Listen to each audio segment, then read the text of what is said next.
Okay, here we go. Greetings and welcome, all you vast numbers of people who are concerned about your soul care.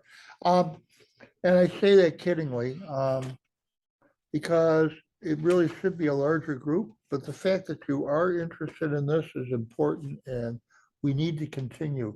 And honestly, for both of you, I figure if there's one person here, I'm going to hold the class. It's when everyone decides not to attend, like with the grandparenting class for 2 weeks in a row, that I'll finally say, okay. And that really all comes from, um, I went to a church service with my sister and brother-in-law up in, and they're Catholics, up in Albany, New York, when I lived there for a short period of time. And there was a snowstorm. And a Catholic priest came to the door and said, "Oh, it's just you guys? I don't know who you are, so I'm going to lock the door and we're not having service today." And I guaranteed that if I ever had an opportunity to be involved or in touch with somebody, one person is important. He turned away three that day. Oh, Yeah. And this is when I was still kind of seeking about, uh, maybe I should think about coming back to Christianity. Needless to say, it delayed my response for a period of time, but you know, that's what it is. But in any event, in reading this morning, oh, I talked before the recording. So as we are here gathered, the throngs of us today, with a concern about our soul care and discovering maybe first time that soul care, welcome Louise. We're just starting to prattle on, and some of this you will have already heard, Louise, because I'm going to open this class with the meditation that I shared with the prayer group, because I think it speaks well for us, especially as we are attempting to define what this discovering soul care is under the guidance of the author Mindy Kelleguire and her book. But as we open and we ask God to be with us, we ask God's Spirit to walk with us during this time of study, to open us up to what He would have us learn. I offer this meditation. So just sit back quietly and think about the words, and then we'll have a little bit of discussion about this, I hope. I know that the fact that I am always searching for God, always struggling to discover the fullness of love, always yearning for the complete truth, tells me that I have already been given a taste of God, of love, and of truth. I can only look for something that I have, to some degree, already found. Again, already found. How can I search for beauty and truth unless that beauty and truth are already known to me in the depths of my heart?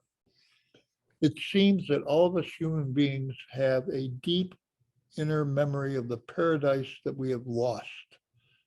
Maybe the word innocence is better than the word paradise. We were innocent before we started feeling guilty. We were in the light before we entered into the darkness. We were at home before we started to search for a home. Deep in the recesses of our minds and hearts, there lies the treasure that we seek. We know its preciousness, and we know that it holds the gift we most desire, a life stronger than death. And this thought continues from 2 Corinthians 5, 4 and 5. For while we are in this tent, we groan and are burdened because we do not wish to be unclothed, but to be clothed with our heavenly dwelling, so that what is mortal may be swallowed up by life. Now it is God who has made us for this very purpose and has given us the Spirit as a deposit, guaranteeing what is to come. So as we begin our second week of our study of discovering soul care, anybody have any thoughts about that and how that may speak to us and what we are studying now and what we're doing?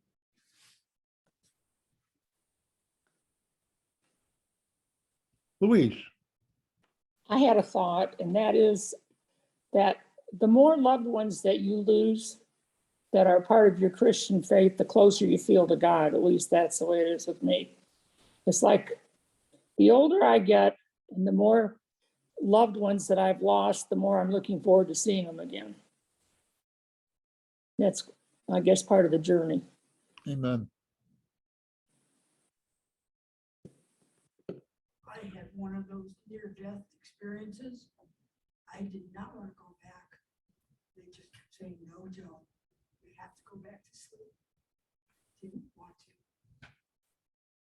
It was very peaceful. Oh, Hmm. So you had the experience of what is yet to come. Yeah. But you knew what it was because you had, at least by this thought, already experienced it at a time. When We- you're in we your could- mom's womb, when the We couldn't hear that, John. I'm sorry. Couldn't hear it. Joe, okay, Joe said that you couldn't hear me or you couldn't hear her, Louise. Couldn't hear her. Okay, Joe, you got to speak up. I'm sorry. Oh, you know what? Do me a favor. Go in the back and get the microphone. Because you're the only one, you can hold the microphone and then we can hear you. We'll have her restate that. But it Okay. was a beautiful thought. That's You why have- I didn't want to miss it. You have to push the button. Yeah, I've been careful before. Okay. Do a woof in it to make sure we got something. I had a near-death experience. And I Hope I'm not catching it much. You still, I could hear her better before. okay, speak up. I had a near-death experience and I did not want to come back, and this angel or whoever kept saying, no, Joe, you have to go back to sleep. And I did not want to. I was in the corner of the hospital room, like, oh, ready to go. And he, no, Joe. And I said after that, and I'll try and restate because it was sort of free flow, that you had an experience of something that you already knew in the depth of your soul. An experience of that paradise, of that being with and being one with, that we come into this world. You know, there's stories of kids who will say, well, yeah, I saw Jesus.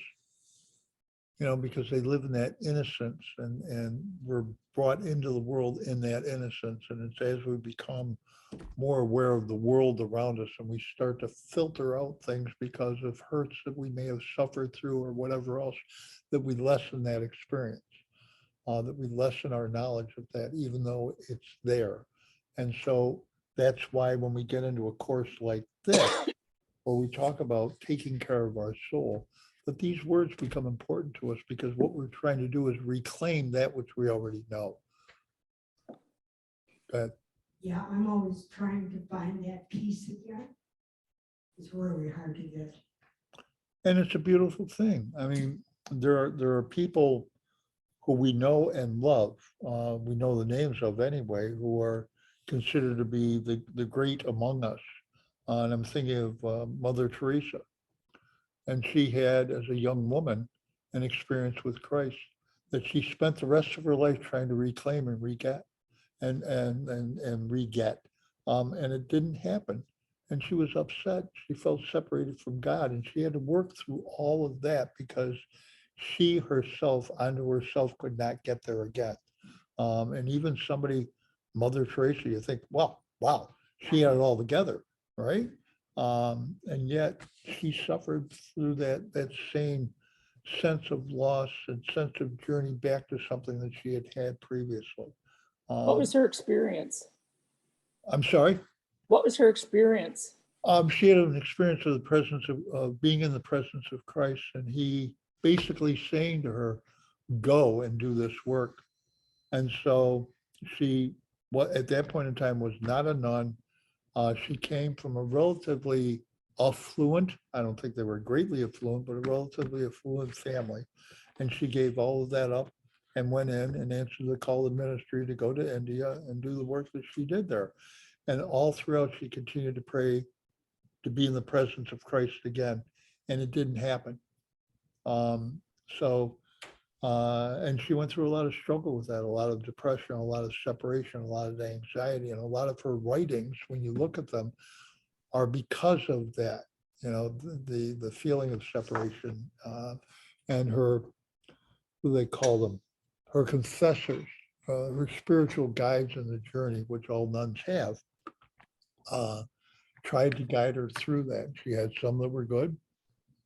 And she had some that were not good in that. But yeah, that was a continued struggle for her. So, don't feel like anything other than you are on this grand journey. And when you can look at it as a journey, as opposed to a necessarily attainable immediate goal, it makes the journey easier. It makes it more hopeful, and will ultimately make it more joyful. And it may only be at that time where I call it where the veil separates and you get to see paradise up close and personal, I guess, for lack of any other term. She's coming on again. She keeps turning it off. Yeah, I don't have anything towards the end, but I'm thinking more as a kid.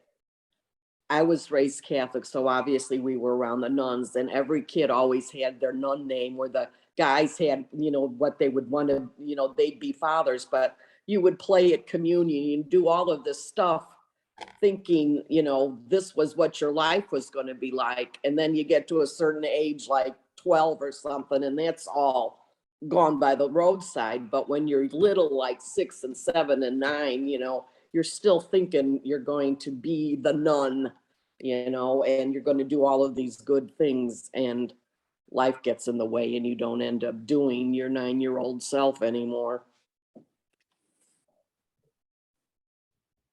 Joe, What? well, you started to say something and Carol Oh, talked over the top of you. I know. I know I can't go back to that point where you're with an angel or something. And they didn't let me see beyond the veil. So that was kind of like, oh, come on. I'm so close. Come Yeah, on. give me a peek. Yeah, yeah. And that experience that near death or whatever, when it comes to us, it's different for everybody. And if you read any accounts of people who have gone through or been up to that point in time, or others have shared their stories, that experience is different for everyone. And what you see and what you envision, just, it brings you to the point of understanding what happened to Paul before he did some of his writings, what may have happened to him on the road to Damascus, or John with the revelation that he received, or you go into the Old Testament and all the prophets and whatnot, when they had encounters with God on some level, on some plane or whatever. And it's a little bit different. No two are exactly the same. And I think that's because it's God speaking to us and letting us know that what we believe in really is true. And we have to continue to walk the journey with him to get there. When we left class yesterday and I talked about that, not running over that golf cart woman that was Yeah. going 13 miles an hour on the way home, I heard God say, you haven't asked for forgiveness yet. I hope you didn't run into her again. No. Literally. It would have been literally, I'm afraid. Okay, so anybody have any questions on week 1 that we need to cover before we move into week 2? Louise, were you able to secure? I downloaded the book and read chapters 1 and 2 like you asked us to, but I didn't really make lists like I should have, but That's okay. okay. No, I didn't know if anybody had something that came to them. Looks like Carol, who is holding papers up, has something. Oh, I'm trying to look back and see where something I put in there, if it was in the nope, it was in the second one, never mind. Okay. All right. Well, then that being the case, let's start navigating week 2. I use that because The first section of that she has is navigating gap. I love this whole conversation about gap. And basically she starts off by kind of saying, we can become better than we are. I love, this is me personally, the discussion at the beginning of this section about the hiring of coaches and management consultants, trainers and Pilates tapes and organic food and special diets and cream and gym equipment and self-help books and new television shows and revealing new lifestyles. Because we really all are on a level obsessed with becoming better than we are, with a little bit of help. What is the most ridiculous product? And she asked this, and I find this to be a good one. What's the most ridiculous product or service claim promising buyer transformation that you have seen? All those weight loss and beauty things. Just take me in 2 weeks, you're gonna be, 75 pounds lighter. yep, and look like gorgeous. you've never had a pound on your body beforehand, Yeah, because there's nothing that's rolling over through all this weight that you've lost. You're trim, you have abs, you're in shape, you look good. Come on, Right. really? What else? I just had one. Well, that's okay. Oh, the facial creams. Oh, look at my father. There's not a wrinkle on his face now. This is a guy who doesn't use facial creams. That may be pretty obvious or anything like that. I look at that and the people look so fake. It's like the stars who go through the Botox or facelifting stuff and everything else. And it's just like, do you really think you look better for Yes. doing that? But in any event, everybody does those things, but we're all trying to become better through whatever crutch that we're going to use. There's no question that we long, as she had indicated, to shed the ordinariness of our lives to grow. But how do you free yourself for that growth? Perhaps, just perhaps, Jesus offers a way through the conundrum of freeing yourself with this advice: die to yourself and you'll fully live. The old can be made new. You can become a new creation. This is good news. We can be freed from the doom of our bad choices, our foolish mistakes, our deepest regrets, which sounds pretty wonderful to me. How about you guys?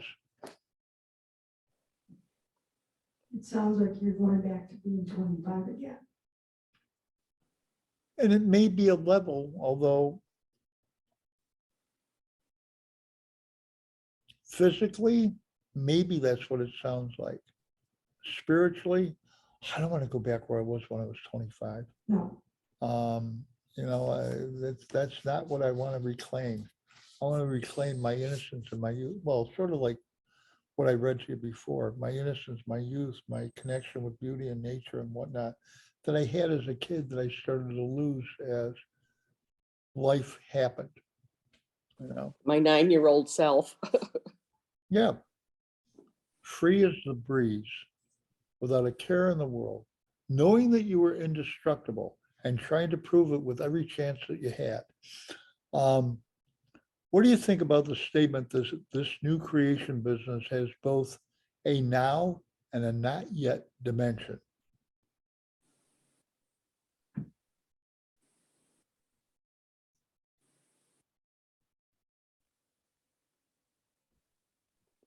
Okay. Well, maybe it's because, well, obviously you're in the now, but you can always hope for the not yet. I still got hope for achieving my goal or getting more of my goal, at least if I don't attain it per se, but I can still be working toward it and getting parts. Okay. I think what she was trying to describe was that now we can be brought into the full relationship with God. And I think we have the sense of both the now we can be brought into, and it grows, and that's a not yet dimension to it. In other words, we haven't fully gotten there, but are on the road to. Immediate but not yet part describes the person we will become as we mature and grow and as we are transformed. In the book, Mindy, and I'm using her first name like I know her personally. I don't, but it's easier than me trying to continue to look at her name and pronounce the end of it because I'm not that comfortable with it. Mindy talks about the reality of the not yet, which she speculates that many of us long ago gave up the hope that we could actually become something new. Because the invitation to hope awakens pain. What do you think of that? I don't see how hope can give you pain. Oh, I can, Go ahead. because that means I have to change what I'm doing that I'm comfortable in and do something out of my comfort zone that would probably require a lot of work on my part, a lot of effort on my part. And that is just probably what keeps a lot of us from doing what we need to do because of the thought of having to step out of that comfort zone and put in the work required, which is going to take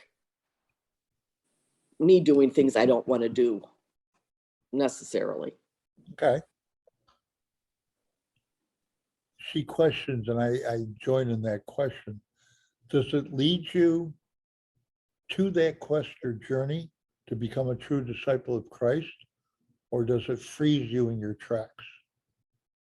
I think it kind of freezes me. I don't know about other people. It might not freeze me, but it definitely slows me down. Because you see the work that has to be done? Yeah.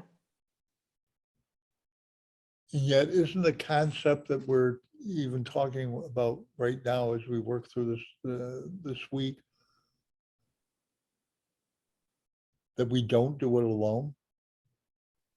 But still, I have to do it. Even if I'm not doing it alone, I have to get out of my box. But we don't do it alone. God is there with us, to be with us, to guide us, to support us, to love us, to pick us Well, up. that is all true, but I still have to get off my butt and do the things that aren't comfortable for me. He could be there with me, but I'm still uncomfortable. Okay. Anyone else? Louise? No, I don't really have anything to add. Okay. I just want to offer, Thank you. I think these thoughts can be and should be a destination for spiritual growth as becoming a fully devoted follower of Christ. This has been the intent of the education team that I'm a part of here at Hope this year, where we're trying to assist in the development of that spiritual growth through all the courses that we've been offering, the prayer studies, the discussion groups, and even the body movement portion of it through yoga and our soon to be rolled out Tai Chi, all from a Christian perspective classes, as we try to become full of Jesus. How many of you struggle with the idea of discipleship and how to do it? You mean like inviting people to come to church? No, I'm talking yours. Start off with. Not making disciples, but how do you feel about the idea of being a disciple? You mean expressing your faith to others? That's just what Joe said. Well, I couldn't hear her. Okay, Sorry. all right. All right, let me back off then. What is discipleship? It sounded like both of you were saying, and I'm not trying to limit you or put words in your mouth, that it was making it known to somebody else. Right. Exactly. And telling them that you would sit with them at church if they came and, you know, because they were here before the pandemic and never come back. Okay. Any other thoughts about being a disciple? Yeah, Louise. Walking with others who need Christ. I'm thinking of Stephen Ministry. Mhm. It's a type of discipleship. All good answers. I think it's a step in our journey, but I think part of the journey of being a disciple, becoming a disciple, is not just the acceptance of Christ, but more than that. Discipleship in the days of the beginning of Christianity, when Jesus chose his first disciples out of that small fishing village on the Sea of Galilee, he chose them because they were versed in the scripture, and they were. He chose them because of who they were, where they were, and not what they were striving to be. He chose them from a small community purposefully. He chose them to be his disciples. Now, typically at that point in time, there were rabbis who were walking all over Israel during Jesus' time, teaching the same way that he did. But what would happen is a student would come to a rabbi and ask if they could become a student of that rabbi, if they could become a disciple of that rabbi, if they could learn how to walk like that rabbi did and act like him and whatnot. That was the typical way of doing it. And the rabbi, the teacher, would decide, yes, you can, no, you can't, based on whatever they had for their parameters. Christ changed that. And he said to you, if you want to be like me, come. But that invitation to come is an invitation into a journey. And that journey was to walk with him on the roads of hardship, to walk with him on the roads of joy and celebration, to walk with him when he was being shunned by the establishment, when he was being threatened by the establishment. And ultimately, the final steps were when he was hung by the establishment on the cross.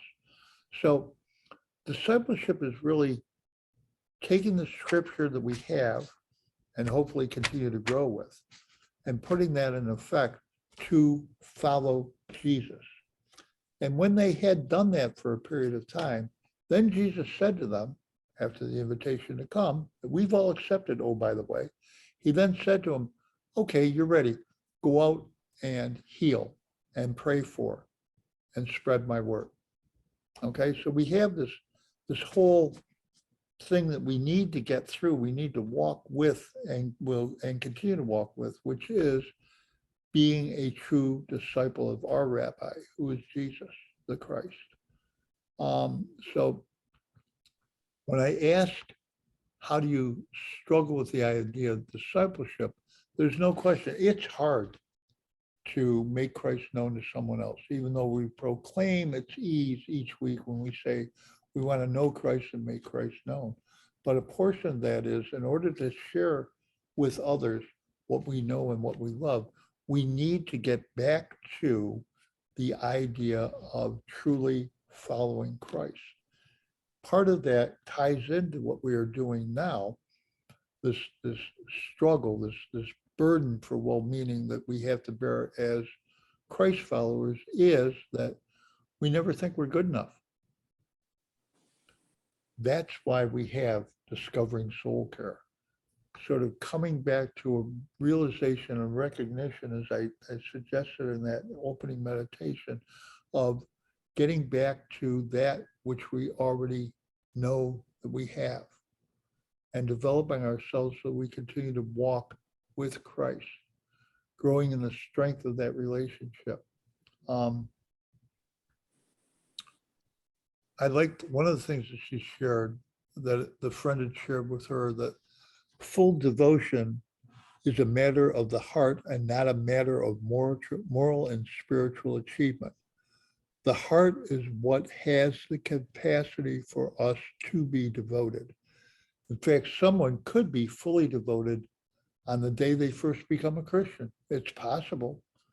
But full devotion, I think, describes the quality of heart that can be true at any stage during our development. And I think that's what she's trying to point out here. It's a state of our hearts when our understanding of the truth is equal to our level of surrender. This is when she then gets into this idea of truth and surrender.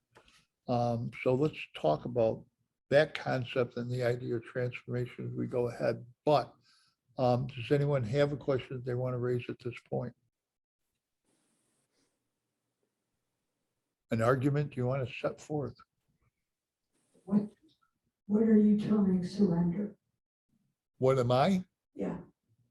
Or Well, okay, we're going to talk about that, but as I see it, we have things that lead us astray, okay, and we walk astray, and we need to learn how to surrender that in order to get back on the path to continue on. When I was up north and people understood this, and some of you are from up north, so I think you might understand it. We talked often about there was a path, like the separation down the classroom here with the tables on Joe's side and the other tables that have nobody on it, but there's a path and it's narrow to get from here to the back. And let's assume that that's our spiritual path that we're supposed to follow. There's also a way of following that, and that's going straight along. But many of us go off on what are called rabbit trails. And if you've ever seen a rabbit, you'll notice they don't run straight ahead at all. They go here, they go there, they go here, they go there. They get off the path and they go over there and they go over there and they go over there, always ending up potentially at the same point. But their journey takes them off the path and then back onto the path. And I think part of this is our understanding that when we start going that way, we need to surrender and recognize that the truth is what lies ahead of us and not in all these other areas that we're running off into, all the other rabbit trails that we pursue. That makes sense? yes. Okay. What's the widest gap that any of you have ever stood by? You mean gap between you and God? Oh, okay. Wasn't I gonna, can't hear Joe. What, Carol? she can't hear you. What she is saying, what she said was the gap that stands between you and your relationship with God. How about something more physical? I mean, that's a good one because that's ultimately where we're headed. The Grand Canyon. Grand Canyon is a beautiful one. Mhm. Any others like that?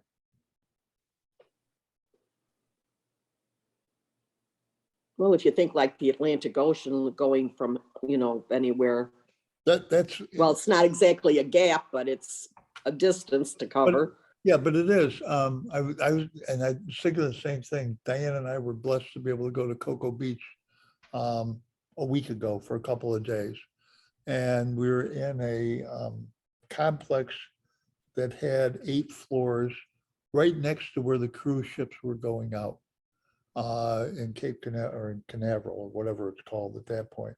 And you had this picture of all these people, these 4,000 or 5,000 people on this sticky little boat, which is really huge, going off. And the gap between where they were and where they were headed. I kind of was thinking about that as I was reading this because this was one of the times that I was reading it.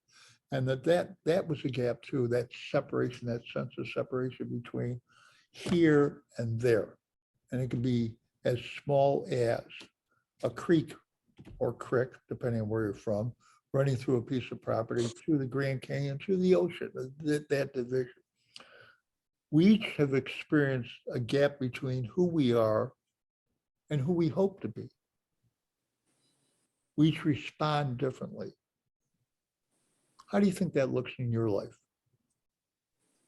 Now we may be getting more to the discussion of Joe's gap, our relationship, our separation of that relationship from God. But how do you think that looks like in your life? Well, you would hope that somebody notices that you're a Christian and when they think of you, they know that you're a Christian. Okay. Anybody else?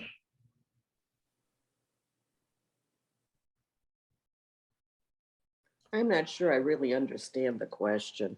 Okay. I think, okay, well, it comes from her discussion of this side of the gap versus our view on the other side, which is perfection. Okay, Do so we have a that's certain, kind of, what that's, section are you in? Because maybe if I, like I said, I'm having a hard time focusing. So what, is this one of her questions? not entirely directly, but yes, close to them. I figured you guys were reading the book, so I was going to try and expand upon these things a little But bit. you're kind of zipping through and I'm not sure where we're at. Because Okay. I've got answers, but I don't know that I did before. We're through seeing, we're into seeing the gap. I don't know which page that's on because I didn't mark it down there. Okay, But under we're in the heading- second section, okay. Yep. So Okay. in there, she's talking about the gap, what the gap is, and that the gap, at least from a spiritual point of view, is we look at as being on this side and perfection, which is over there. Okay, You were asked to list where the gap is most pronounced in your hopes for these areas. So that's what I'm trying to kind of get at. Okay. Is where you see that gap in yourself.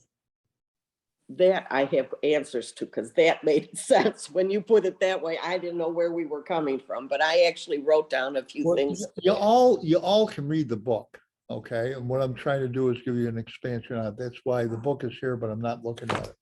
Okay, so.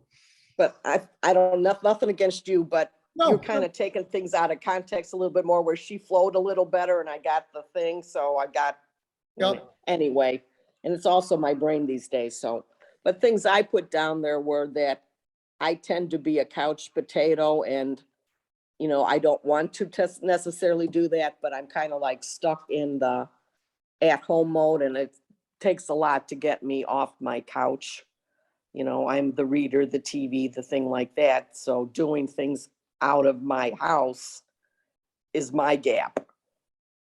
okay. And does it look like it's a better place for you to be? To me, it does. Okay. No. Reaching towards that gap on the other side. Because I think this is what she's trying to get for us. That goes to the scary part I was talking about, the painful part before. That's where that comes in. To get me off my couch Mhm. is not an easy thing. I'm very comfortable there doing the things I like to do. And from here, this is home. I can do this from home. I'm comfortable doing that. I'm not comfortable. I think my biggest problem, and this probably comes up later on in the thing, is not that, like dealing with the poor. I'm not really good out of my comfort zone of helping, like I could do okay, up north, we'll go with that. I would do pads, that's homeless shelter people in the winter. The churches would, Okay. different churches in the area would feed them and they'd sleep and all of that, and they'd have different shifts. Well, I would do the first shift where you fed them because it really didn't interfere too much with my, I had to get up and go to work, so I wasn't doing the second or the third shifts, that kind of stuff. But I had to do stuff that was in my comfort zone, like other people, they might go and talk to people at a prison or something. Well, that's definitely not in my comfort zone. But I could do things as long as they fit into my little area of comfort and convenience. It had to be convenient for me. Okay. Anyone else have a, Louise? COVID has been a huge gap for all of us. In a lot of ways, it's a huge gap that we're still trying to get over at times, at least for me. That's affected my life a lot. I mean, I'm really, that's a big gap for a lot of us older folks, the fear of getting COVID and having the issues with the lungs and all that, especially after having surgery. So, but it's just been going on for 2 years now, and it's just affected all of us in so many different ways. Don't you think? I do. Louise, you may be familiar, or may remember that as we were coming back and I was at the other church, we had an open discussion on Zoom of what it was like to have gone through that, what you felt, what you were looking forward to, things that you would want to address because of what you were going through with COVID. And it really was, it was a fruitful conversation.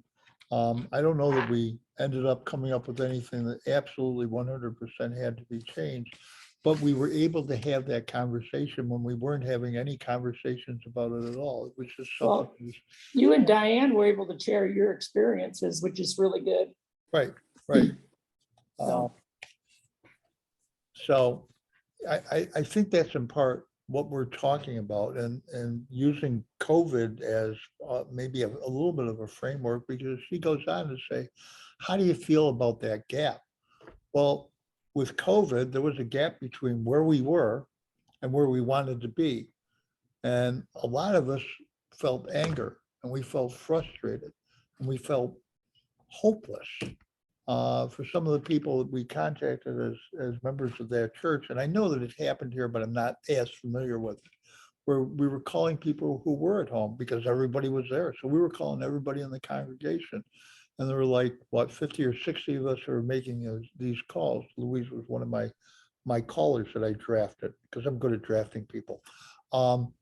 And just to share the stories with where they were, what they missed, what they couldn't do, that they couldn't handle the technology to even connect with the church that was being had, and trying to help people through those kinds of things. And that was way at the beginning of it. I mean, Yeah. that was really way back 2 Yeah. years ago. But Yeah. these are all feelings that we have when we're around a gap. Mhm. And those are okay feelings to have. What we can't do, and I think what we're called to do, and that's what hopefully this course ultimately will lead you to, is discovering the place of our soul so that we can care for our soul even through all of this, to sort of get out of our own head and to rediscover the soul within us, to allow that transformation that will happen to us to occur by perhaps taking the risk to start crossing the gap. I think that's something of what she's trying to get at with this. Did anyone look at Galatians 5:22?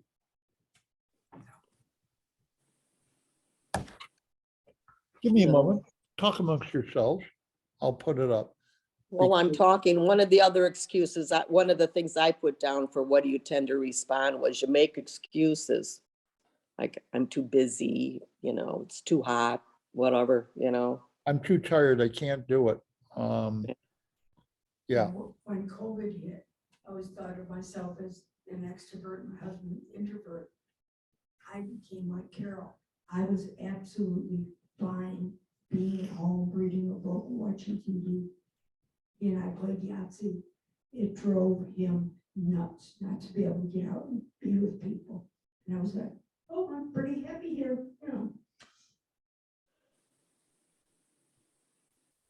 I'm smiling because the story that Louise shared, I'll share with you, or she started to.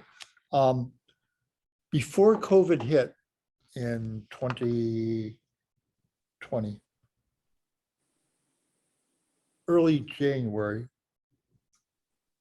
Diane had a hip replacement done, which was a replacement of a previous operation that was done, probably not as well as it could have been. That'll be the simplest way for me to say it. So we got into a pattern after she dislocated that one, and she was bedridden for 2.5 months. We got into a pattern of interaction with each other. I would bring her meals. I'd sit in the bedroom with her, and we'd watch TV together. We would talk, we shared, we laughed, we cried, because a lot of that was going on. And as time started to march on and it got to be I'm going to say the beginning of March of that year. Diane was about 2 weeks off of mandatory bed rest and was going to be able to get out and get about. And we were so happy about that. And me with my big mouth said to her at one point in time, wouldn't it be hysterical if, as soon as you are able to get up and get about, that COVID closes everything down in the country? Because none of us really thought that that was what was surely going to happen. So It's your her fault. out date was March 17. March 15, which I believe was a Sunday, was the last time that at Community United Methodist, which is where I was, had their last in-person service, and I served on the altar that day. So everybody accused me of closing down the church, which is, it's a joke that I can take. But 2 days later is when the villages started to close down. The Thursday following that Sunday, and I may have the actual dates wrong, but I'm close. The Thursday after that Sunday, the churches began closing down, was the day that the villages closed all of their pools and rec centers and everything else. So Diane got up on, again, if we're going with my days, the 16th, that Wednesday, was able to go to the pool and reconnect with people, because that's a good, for our area, that was a good place where everybody would go and yak, to being closed down the next day. And everything was closed down and we couldn't go anywhere. I remember when they closed this church, Pastor Mark said, it'll be for 2 weeks. Oh, yeah. Do a thorough cleaning and everything will be fine. Yep. We didn't know. We didn't know. But we had been trained in how to live in a COVID environment because of the way, so it became easier for us. And I think that's what Louise was trying to share with it, that because we had done all this, we didn't have to go through some of the trauma that others did. You and your husband, or, whatnot, because y'all got thrown into it. And we had 8 weeks to prepare, so it was kind of good. Okay. So the Galatians 5:22, she describes that as being a pretty daunting list. It discusses the fruit of the Spirit: love, joy, peace, forbearance, kindness, goodness, faithfulness, gentleness, and self-control. Against such things there is no law.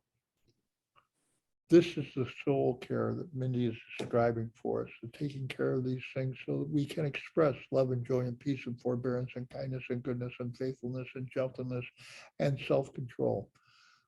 You all can probably look at me and say, yeah, well, we know a couple places where he's lacking. I recognize that too.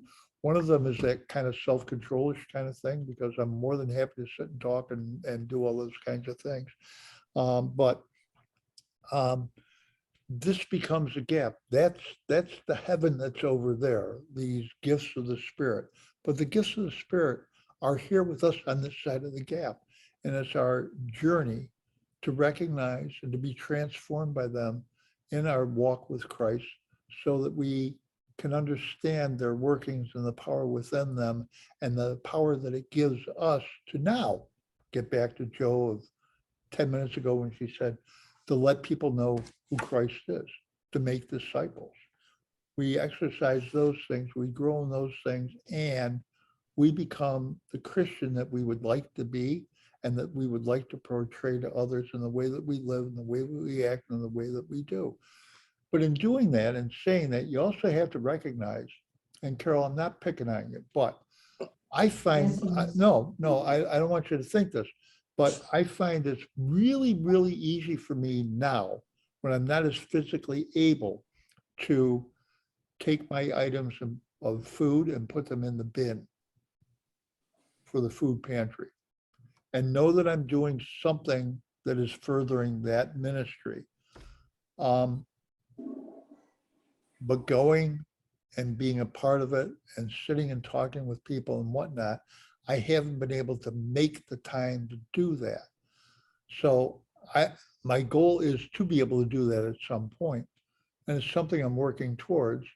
But the other portion of that is I still need to do things that help me to get to that goal. So it is important also for me to do that and recognize that on my journey at this point in time, that's okay. It's a building block. That's why Paul talks about all of us being a part of the body, and then he goes into all the body parts, and that the pinky nail is as important as the brain or an eye or an ear or whatever else. It's all important for the body of Christ, and we have to recognize that as we recognize the power that's within us, and to understand I can't get from here making these donations to the food pantry to there without God's help. Without God's help and without God's power. Because if I do rely on my own, I'm never going to get there. And what I'm going to be expressing by anything is my hypocrisy. And I think that's what she was trying to get at in describing this gap situation for us. So we try to secure on our own this transformation by rigid behavior management and rule keeping, or we move into the spirit and hopelessness that we will ever change and begin to hate ourselves deeply. I can never do that. I can't be there. Have you ever been there in any of your situations of life where you get to a point of like not liking yourself because you can't get to that point that you are striving to get to? Sure. I can't think of a specific thing, but yeah, I know I've done that. So the question that she asks, and I will join at that point in time, is what do you see for the reason for that? The gap between where you are and where you want to be. I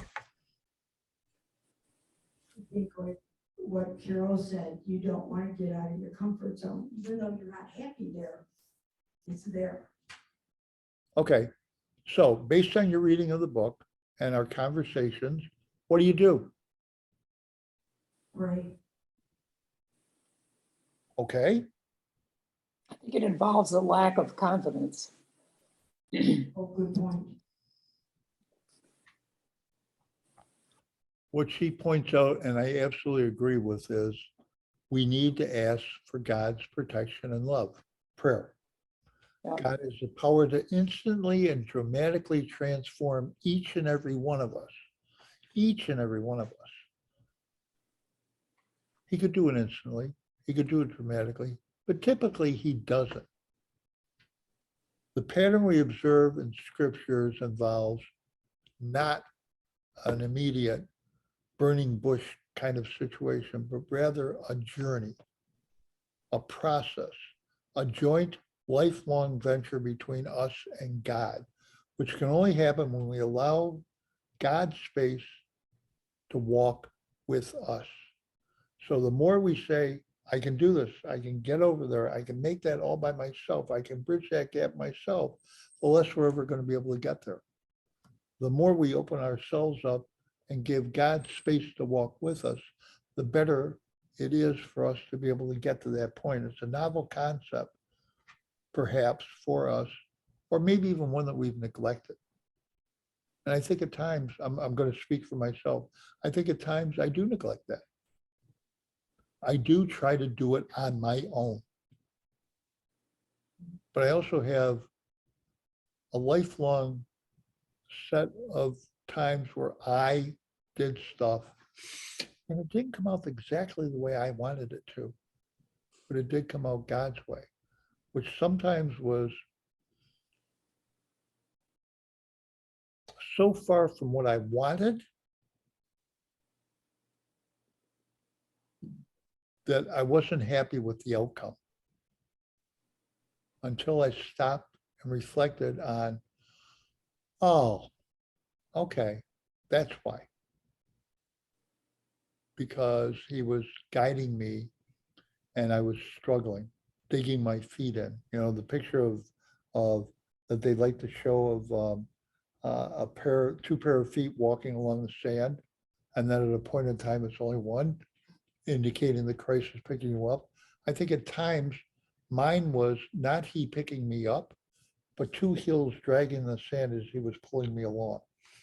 And whether that is in fact the way it works or not, but that's how I've seen my life at times. On pages 44 and 45, we have the Exodus story. And I can see that what we're going to be doing is going into next week, so we may end up with this for this point. And I'd like it, if we could, to take a look at that story again.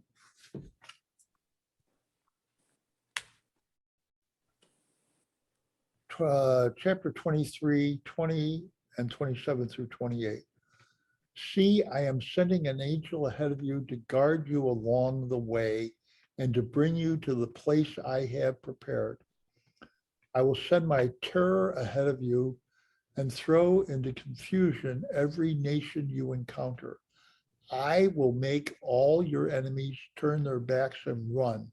I will send the Borne ahead of you to drive the Hittites, I'm sorry, I don't have my glasses on, the Canaanites and the Hittites out of your way. And I love, she then goes on, can't you just hear the people thinking or saying, all right, cool, we're going to do that. Right on, let's go. Every time they hear how God will make the victory, sure. But the next two verses have come and have thrown a bit of a wet blanket on the whole affair. But I will not drive them out in a single year because the land would become desolate and wild animals too numerous for you. Little by little, I will drive them out before you until you have increased enough to take possession of the whole of the land. So if you look at those, and you can see that this whole thing is a journey, and it's not an immediate thing, and it's not something that's going to happen overnight. But she asked these questions: what reasons does God give for the process approach to fulfilling the Israelites' destiny? What do you see in that story? Especially They weren't ready. You have to be ready. So how do you get ready? I don't know. Pray. Prayer, scripture study, walking with others, and connecting with the presence of God that is with you, your soul, making that alive, helping to make it healthy, helping to make it whole, so that you can act on the fruits of the Spirit that are planted within you, recognize that they're there and move ahead. That's what I think. So do you think the story relates to us today? The story of Exodus and those verses? I suppose, because like you're saying, it's a journey. And if we were to get where we wanted to be right away, we might become complacent and figure there's nothing else for us to do. I've reached my goal. I'm done now. And that's probably not the best thought to have. You don't have to work at it anymore. Only because God knew that there were going to be other gaps that were going to be present. We have other gaps. Okay, so I overcome my fear of person-to-person relationship in a food pantry. And it's not that I have that fear, but I overcome my reticence to be there at this point in time. That doesn't mean that I'm not going to have another gap in my future just because I got to that one. So that's why it's a continued growing process, a continued period of time that we need to be transformed, and that God will be transforming us. And I think that's what she's trying to say in all of this. So next week, we will go to Seeing the Path of Truth and Surrender. I don't know what page that's on, but it's something after 45. It's the third one, but I'd like you, sort of review that. We'll go through those a little bit, and then we'll turn to the next big section. So read chapter or experience 3 on soul care. Chapter Care, 3? sitting at the table, that sort of thing. Okay? You said read chapter 3? Yeah. Okay, She calls it experience 3. okay. Yeah. Okay, there's 3 on 47. And then isn't there one on 21? Well, the 3 No, on no, no. 47 is the 3 of chapter 2. That's the three in chat. Look at the table of We contents, want okay? She described 59. these things as an experience. We have read and discussed the first experience, which is soul health. We're in the middle of doing our experience with soul becoming. And we're going to then move into the experience 3 of soul care. So what I would like you to do is read soul care after you review perhaps the last half of the one we have, and we'll move into that as we go along. Okay. All right? Right. Okay, so because I have 2 members of my ed team here and they need to get lunch before we meet again at 1 o'clock to talk about the education program of the church, I'm going to call it at this point. And thank God for each of you being here. I love that we're getting to that point of a willingness to talk and converse. And if you guys haven't gotten it by now, you're going to continue to get it because I'm going to continue to say it. This is for all of us and for me, an opportunity for real growth when you are able to discuss with others your faith and where you may be and where you may be going and how we can get there together.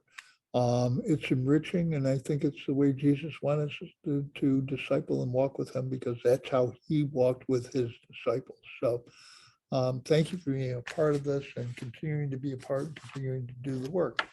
Precious, gracious, and loving God, we give you thanks for the beauty of time together, where we get to look at your word, where we get to experience your spirit walking within us. We get to better understand you being with us and how that is. Where we get to better understand how our soul functions, how our soul can become less used by us and perhaps even unhealthy, and how we can connect and with your help and guidance, strengthen that soul so we can experience and share the fruits of the Spirit. An undaunting number of things, but even if we start to do it, we know that we are better because we are coming closer to you. We thank you, we praise you, and we offer this prayer of thanksgiving and gratitude to you in the name of your Son, our Lord and Savior, Jesus. Amen. Amen. Thank See you you at all. 1. See you next time. Yep. Bye-bye. Bye-bye.